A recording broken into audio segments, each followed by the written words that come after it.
जय श्री राम साथियों। तो आज हम जो है एक यूट्यूब चैनल है पॉपकॉर्न करके उसकी वीडियो लाके आए हैं। तो ये चैनल जो है बेसिकली पाकिस्तान का रिएक्शन चैनल है।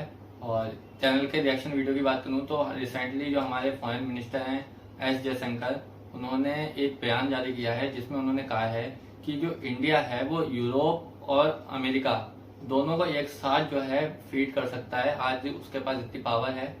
तो उसी की रिएक्शन वीडियो लेकर हम दोनों आए हैं।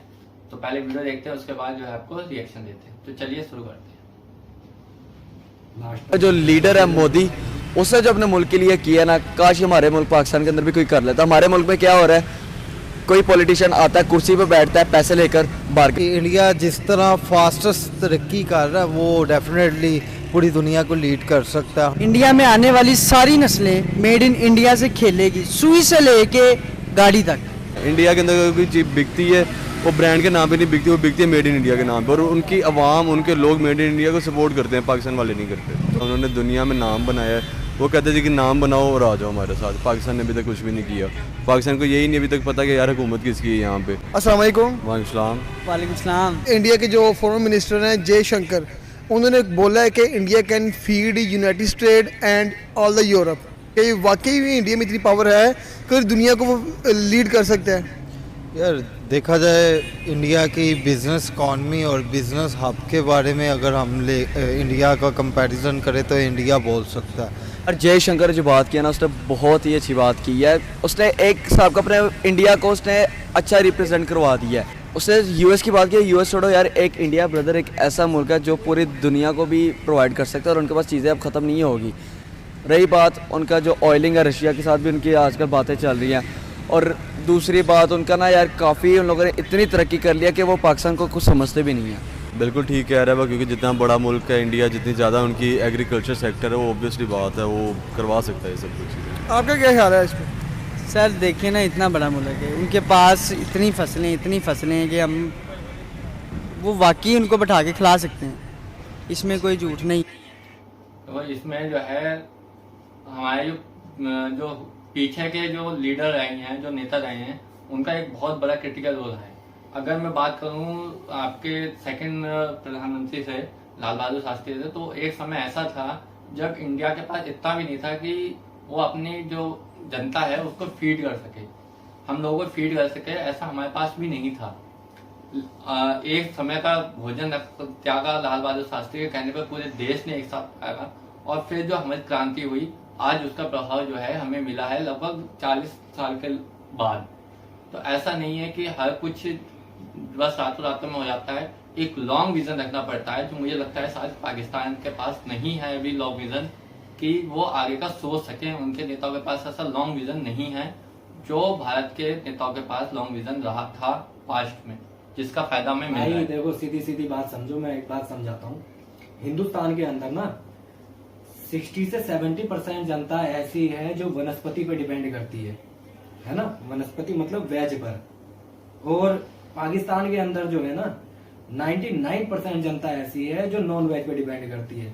तो भाई जो देश जिस चीज पे डिपेंड करेगा ना, उसी चीज पर फोकस करेगा और उसी पे तरक्की करेगा, सीधी सी बात है। बाकी ये बात सही है, लाल बहादुर शास्त्री के टाइम पे भाई हमारे देशवासियों ने, हमारे दादे परदादाओं ने एक समय भोजन करके इस देश को डेवलप करने के लिए जो योगदान दिया था ना भाई, उसके लिए जिगरा चाहिए होता है, ये बातों से नहीं होता है। बाकी आगे चलो, आगे और बताते हैं। तो पाकिस्तान उनके साथ क्यों नहीं ऐसे रिलेशन बनाता जिससे हमें फायदा हो? हमें खुद खाने को नहीं मिलता, हमने किसी को क्या देना है? क्या हो गया यार? देखिए ना, जितना पंजाब है ना उनका, उतना तो मेरे ख्याल से पाकिस्तान है। तो उनके पंजाब सेक्टर में मेरे ख्याल से सबसे ज़्यादा एग्रीकल्चर जो फील्ड है वहीं पे होती है, तो उनको तो बड़ा बेनिफिट है उस चीज़ का। और मज़े की बात ये है कि वो अपने किसानों को, अपने लोगों को फैसिलिटेट भी बहुत ज़्यादा करते हैं। यहाँ पे अगर आप आटे की बोरी लेने जाओ, आपको इतनी महंगी मिलती है कि अगली दफ़ा बंदा सोचता है कि यार थोड़ा सोडा पा लिए, कुछ ऐसी चीज़ कर लें, तो खालिश तो चीज़ें यहाँ पे मिलती नहीं है। अगर पाकिस्तान करना चाहे तो कर सकते हैं, लेकिन इंडिया नहीं करेगा। उसकी वजह यह है कि भाई उनकी अपनी आबादी बहुत ज़्यादा है, उन्होंने दुनिया में नाम बनाया है। वो कहते थे कि नाम बनाओ और आ जाओ हमारे साथ। पाकिस्तान ने अभी तक कुछ भी नहीं किया। पाकिस्तान को यही नहीं अभी तक पता कि यार हुकूमत किसकी है यहाँ पे। ऊपर नीचे फ्लॉज आते रहते हैं, कभी कोई आ रहा है, कभी कोई आ रहा है। क्योंकि हम लोग अपना डिसीजन खुद लेते हैं, लेकिन जब हम लोग बाहर के मुल्क जाते हैं हम उनकी सुनकर आ जाते हैं। लेकिन इंडिया एक वो मुल्क है जो बाहर जाके भी अपनी सुनवाता है और अपने मुल्क में रह के भी अपनी सुनवाता है। क्योंकि उनके पास एक पावर। तो पावर का वैसे भाई ने बिल्कुल सही बात करी, पावर है। क्योंकि पावर क्यों है, पावर के पीछे वजह है कि हम लोग जो है आत्मनिर्भर हैं, अपनी पावर जो अपनी रिसोर्सेज हैं उसको एक अच्छी तरह से यूटिलाइज करना जानते हैं। पाकिस्तान का क्या है, पाकिस्तान के पास रिसोर्सेज हैं लेकिन वो उसका यूटिलाइजेशन किस प्रकार हो वो बहुत लंबा है, लेकिन फिर भी वो अपना यूटिलाइज नहीं कर पाते जो उनके पास रिसोर्सेज हैं। हम लोग अपने रिसोर्स का भरपूर यूटिलाइज करते हैं, इसीलिए हमारे पास पावर है। हमने एजुकेशन पे वर्क करा है, हमने और जो फैक्टर हैं जो इंडस्ट्रियलाइजेशन है उस पर वर्क करा है, तब जाके हमारे पास ये पावर आई है। भाई ऐसा है ना, देखो काम पाकिस्तान ने भी किया है, ऐसा नहीं है कि पाकिस्तानियों ने काम नहीं किया है, लेकिन उन्होंने जो काम किया है ना वो काम किया है सिर्फ भीख मांगने पर, कर्जा मांगने पर, है ना, आतंकवाद को बढ़ावा देने पर, कि सीने पे बम बांधो और फट जाओ, है ना, दूसरे देश में जा करके बम फाड़ दो, है ना, उनकी अर्थव्यवस्था ऊपर नीचे कर दो, नकली नोट छाप लो, उस देश की करेंसी को गिरा दो। ऐसा है ना, जब तक अपने ऊपर ध्यान नहीं दोगे, दूसरे के पीछे लगे रहोगे, तब तक आपका देश डेवलप नहीं होता।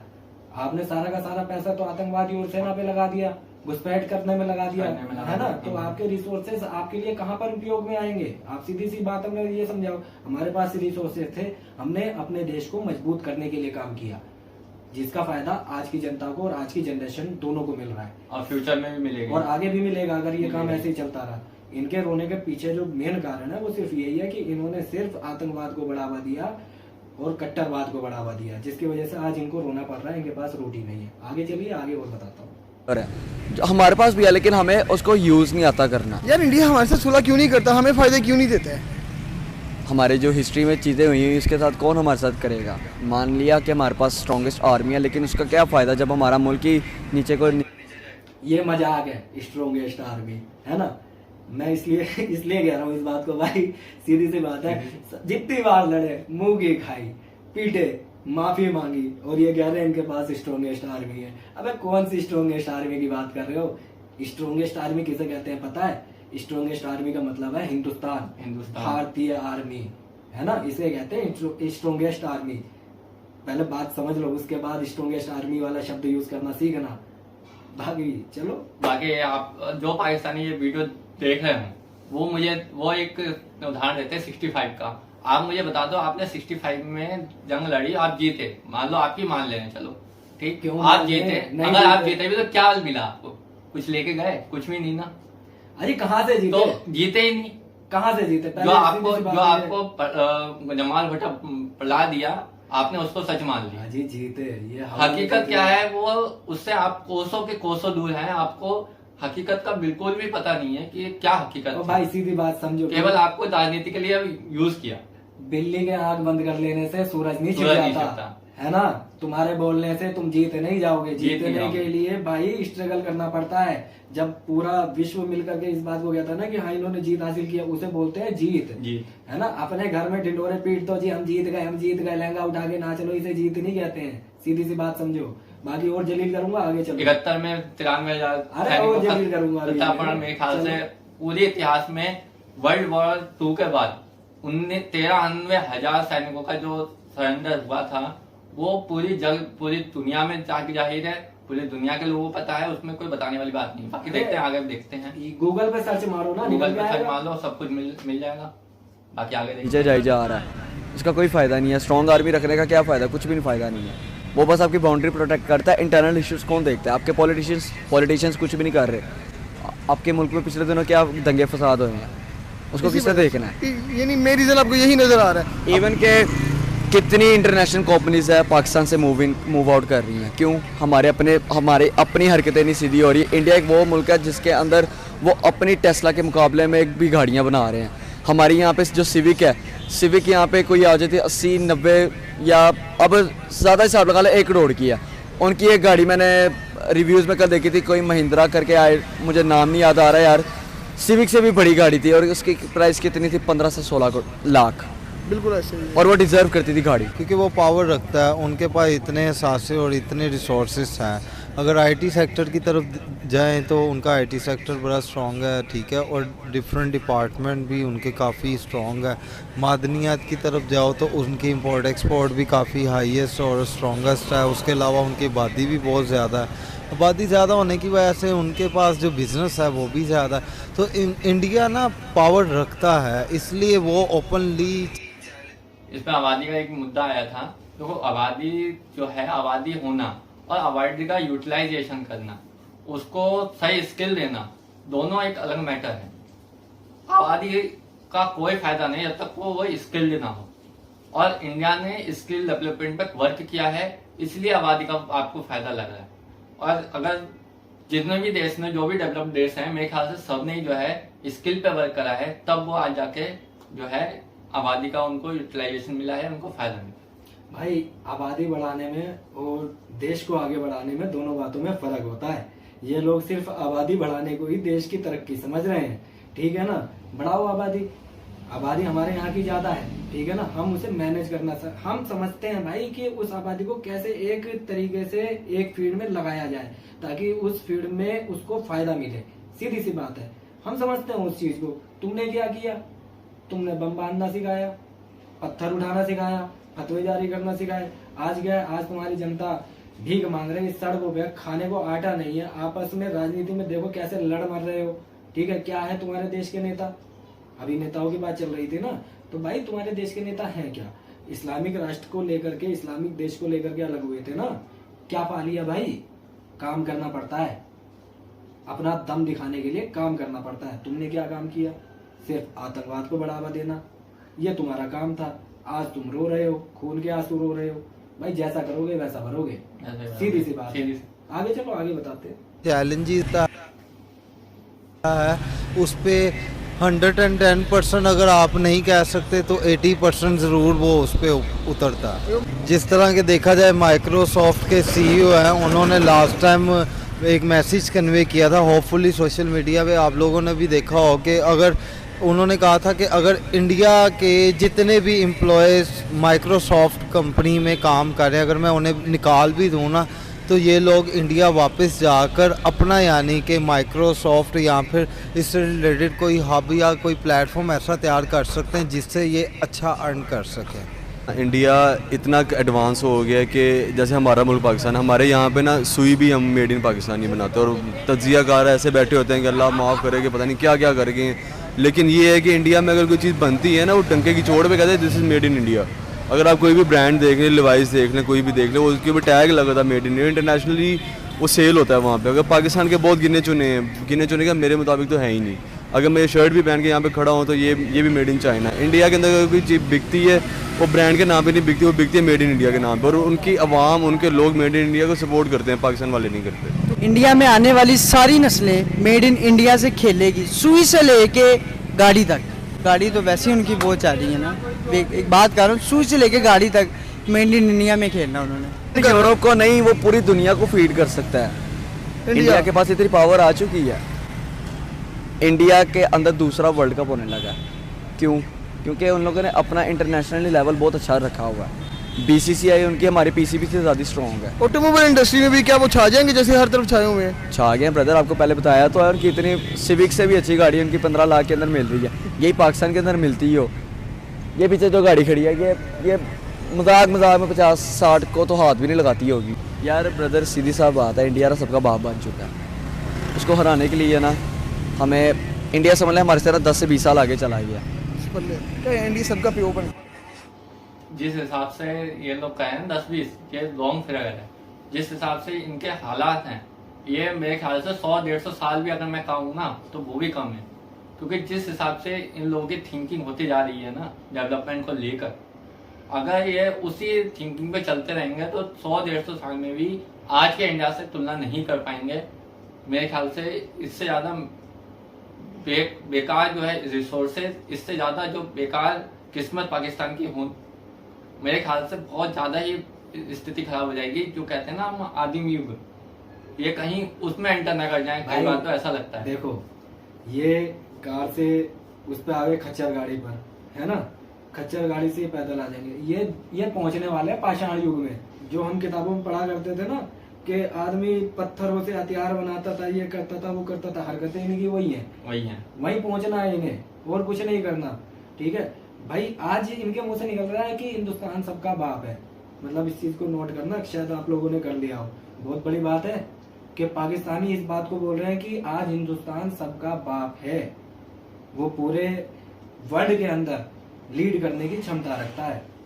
आप ये सोचो कि एक दुश्मन देश के नागरिक के मुंह से ये बात निकल रही है, तो हम लोगों ने कहीं तो कुछ तो किया होगा ना, कि आज ये मजबूरी में इस बात को कह रहे हैं कि इनके पास कोई ऑप्शन ही नहीं बचा। नहीं तो जो ये हमें युद्ध और परमाणु बम मारने की धमकी दिया करते थे, आज इनकी ये हालत हो गई कि ये कह रहे हैं कि हिंदुस्तान सबका बाप है।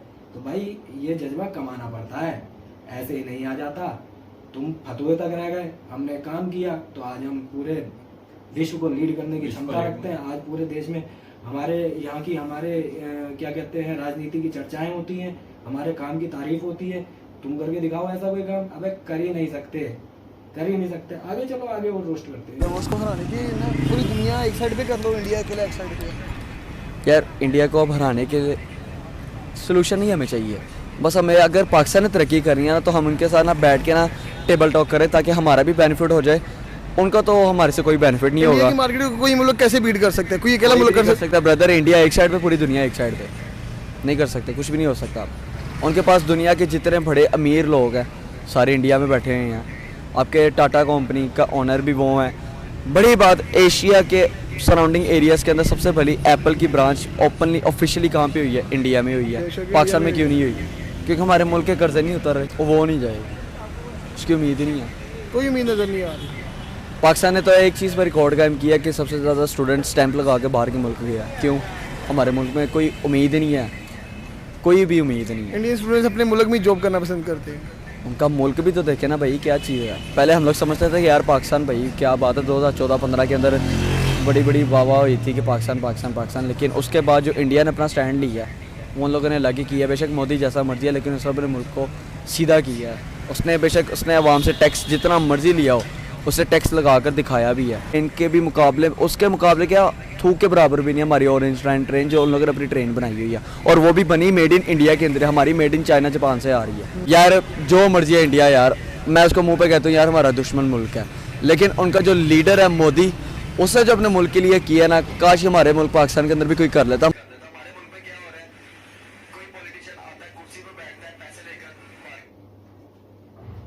तो ये थी आज का टोटल वीडियो। तो मेनली इस वीडियो से एक ही कंक्लूजन निकलता है कि भाई किसी भी मुल्क को चलाने के लिए एक विजनरी नेता की होने जरूरी है। और जब तक आपके पास विजन नहीं होगा आगे का देखने का ना, जब तक आप जो है तरक्की नहीं कर सकते। तो इंडिया ने भी आगे का तक का विजन रखा है। हरित क्रांति आप सबने पढ़ी होगी, अगर नहीं पढ़ी तो आप गूगल कर लेना। हरित क्रांति आगे की विजन का उदाहरण था। श्वेत क्रांति, नील क्रांति, ये ऐसी क्रांतियां थी जो इंडिया में हुई थी, जिसका फायदा आज जो है इस जनरेशन को मिल रहा है और आगे फ्यूचर में भी मिलेगा। ऐसा नहीं है कि अब नहीं मिल रहा, फ्यूचर में भी मिलेगा। आज इंडिया जो है एआई में इन्वेस्ट कर रहा है, जिसका फायदा हमें फ्यूचर में मिलेगा। भले इस समय हमें वो एआई का उतना जो है क्रेज नहीं लग रहा हो, या आईटी का उतना हमें फायदा नहीं लग रहा हो, लेकिन एट द एंड हमें फ्यूचर में मदद करेगा। तो इसके लिए हमें चाहिए होता है विजन, और वो विजन तभी आता है जब आपके पास एक विजनरी लीडर हो, एक विजनरी जो है आपके पास पूरा सिस्टम हो, एक अच्छा इकोसिस्टम होगा, एक ट्रस्टेड लीडर होगा, एक स्टेबल गवर्नमेंट होगी, तभी वो विजन आता है। बाकी कुछ विचार आपके भी? भाई मैं एक ही लाइन कहूंगा, अगर सहमत हो तो कमेंट सेक्शन में आ जाना और हिंदुस्तान जिंदाबाद लिख देना। हिंदुस्तान कल भी सबका बाप था, आज भी सबका बाप है और कल भी सबका बाप रहेगा, और ये इज्जत हिंदुस्तान ने कमाई है। ठीक है ना, ये जज्बा हिंदुस्तान के अंदर है, हिंदुस्तान की भारतीय सेना के अंदर है, हिंदुस्तान के हर एक नागरिक के अंदर है, और ये जज्बा बना रहना चाहिए। 100 बात की एक बात ये, बाकी ये तिलमिला रहे हैं अपनी हरकतों की वजह से। आज इनके पास खाने को रोटी नहीं है तो ये हिंदुस्तान की तारीफों के गुण गा रहे हैं, है ना। नहीं तो कल तक ये हमें युद्ध के लिए धमकी देते थे, है ना, आंखें दिखाते थे, आतंकवादी भेजते थे। आज क्या हो गया भाई? आज क्या ऐसे हालात हो गए कि भाई ये घुटनों पे आ करके तुम हिंदुस्तान की तारीफ कर रहे हो? यार तुम तो अपने देश में देशद्रोही कहलाए जाओगे हमारे हिसाब से, है ना। तो भाई ऐसे काम मत किया करो ना कि तुम्हें मुंह की खानी पड़े, हर कोई तुम्हारे मुंह पे थूक के चला जाए। कभी कटोरे से आगे तक की सोचो, कभी फतवे से आगे बढ़ो, तो तुम्हें कुछ दिखाई पड़े, तुम्हारी आंखें खुले। बाकी अगले वीडियो में मिलेंगे भाई, और धमाकेदार वीडियो लेके आएंगे, तो चैनल सब्सक्राइब कर लेना और कमेंट में जय श्री राम और जय हिंद जरूर लिखें। मिलते हैं नेक्स्ट वीडियो में। जय श्री राम। जय श्री राम।